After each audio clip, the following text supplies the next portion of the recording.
कल्याणी देवी एक समझदार सुलझी हुई महिला थी जो कि अपने दो बेटों और बहू के साथ एक घर में रहती थी। उनके पति को गुजरे 6-7 वर्ष हो चुके थे और अब उनकी भी उम्र ढलान की ओर जा रही थी। वो बहुत ही समझदार थी और अपनी समझदारी से आज तक अपने घर में सब कुछ ठीक ठाक से चला रही थी।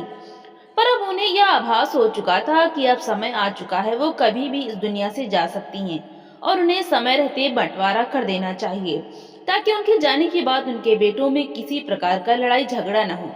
पर उनके मन में कहीं न कहीं यह बात भी थी कि अगर उन्होंने अभी अपना हाथ खाली कर दिया और सब कुछ बेटे बहू को दे दिया तो हो सकता है बेटे बहू उनकी देख रेख न करें और उनका बुढ़ापा कष्टदायक हो जाए। ऐसा सोचना एक सामान्य सी बात थी, हर कोई ऐसा सोचता है। खैर, जब वो यह सब सोच रही थी कि उनकी बड़ी बहू चाय लेकर आई। उन्होंने चाय का कप ले लिया और बहू से बोली कि चल मेरे कमरे में बैठकर चाय पीते हैं। छोटी बहू उस वक्त नहाने गई हुई थी। सासू माँ और बड़ी बहू सासू माँ के कमरे में आ गए। सासू माँ ने अपनी अलमारी खोली और बड़ी बहू को अपने झुमके दिए और बोली कि यह झुमके तू रख ले, छोटी बहू को मत बताना क्योंकि मैं यह तुझे ही देना चाहती हूँ। तू मेरी बहुत सेवा करती है। बड़ी बहू झुमके पाकर बहुत खुश हो गई और सोचा कि सासू माँ उसे ज्यादा प्यार करती हैं और उसने चुपचाप से झुमके रख लिए। दोपहर के वक्त जब बड़ी बहू अपने बच्चों को लेने स्कूल गई हुई थी तो सासू माँ ने छोटी बहू को अपने कमरे में बुलाया और उसे भी झुमके दिए और बोली यह झुमके तू रख ले, अभी बड़ी बहू घर में नहीं है और यह मैं तुझे देना चाहती हूँ। वो जानेगी तो कलह मचाएगी, इसलिए चुपचाप तू इसे रख ले। छोटी बहू भी बहुत खुश हुई कि सासू माँ मुझे ज्यादा प्यार करती हैं। अब दोनों बहुओं ने सासू माँ की कुछ ज्यादा ही सेवा करनी शुरू कर दी थी। कुछ दिन ऐसे ही बीत गए। उसके बाद सासू माँ ने मौका पाकर एक दिन फिर छोटी बहू को बुलाया और एक हार देकर बोली यह हार तू चुपचाप रख ले क्योंकि यह मैं तुझे ही देना चाहती हूँ और बड़ी बहू को मत बताना। छोटी बहू तो मानो हवा में उड़ने लगी और उसने सोचा कि वाह, सासू माँ तो मुझे कितना प्यार करती हैं। उसके बाद मौका पाकर सासू माँ ने बड़ी बहू को भी एक हार दिया और किसी को बताने से मना कर दिया। बड़ी बहू भी बहुत खुश हो गई। दोनों बहुएं बहुत खुश थीं और तन मन से सासू माँ की सेवा कर रही थीं ताकि सासू माँ उन्हें और भी जेवर दें। दोनों ने अपने अपने पतियों को यह बात बताई। वो भी खुश थे कि चलो, हमारी पत्नी को माँ ज्यादा प्यार करती हैं तो हमें भी ज्यादा प्यार करेंगी। एक दिन माँ ने छोटे बेटे को कमरे में बुलाया और उसे एक 10 लाख की एफडी देकर बोला कि इसे तू रख ले और इसका नॉमिनी भी तू ही है और यह मैं तुझे ही देना चाहती थी। और बड़े को कुछ मत बताना, मेरे साथ बैंक चलना, मैं इसे तेरे अकाउंट में डलवा दूंगी। छोटा बेटा बहुत खुश हुआ कि माँ तो मेरे ऊपर बहुत मेहरबान है।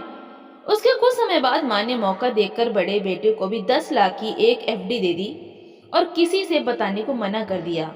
अब तो दोनों बेटे बहू जी जान से कल्याणी देवी की सेवा करने लगे और कल्याणी देवी भी बहुत खुश थीं और वो समय समय पर दोनों बेटे और बहू को यह हिदायत देती थीं कि एक दूसरे के साथ प्रेम से रहना। और क्योंकि दोनों बेटे बहू को ऐसा लग रहा था कि माँ की बात मानने में ही हमारी भलाई है, क्योंकि माँ हमें ज्यादा प्यार करती हैं, वो आपस में बहुत खुशी से और आराम से रह रहे थे। समय समय पर कल्याणी देवी दोनों बहुओं को एक एक जेवर दे देती थीं और दोनों बेटों को कुछ पैसे दे देती थीं और एक दूसरे को बताने से मना करती थीं। धीरे धीरे 2-3 वर्ष बीत गए और माँ ने काफी जेवर दोनों बहू को और काफी पैसे दोनों बेटों को दे दिए। एक दिन कल्याणी देवी की तबीयत बहुत खराब हो रही थी। कल्याणी देवी ने बोला कि मुझे लगता है अब मैं नहीं बचूंगी। तो दोनों बेटे बहुओं ने कहा कि हम अभी डॉक्टर को बुलाते हैं और डॉक्टर के आने पर डॉक्टर ने बोल दिया कि यह इनकी अंतिम अवस्था है, अगर इनकी जितनी सेवा कर सकें कर लीजिए।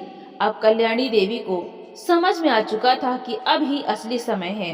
यदि अभी मैं ढीली पड़ी तो मेरा अंत समय बहुत ही कष्टकर हो जाएगा।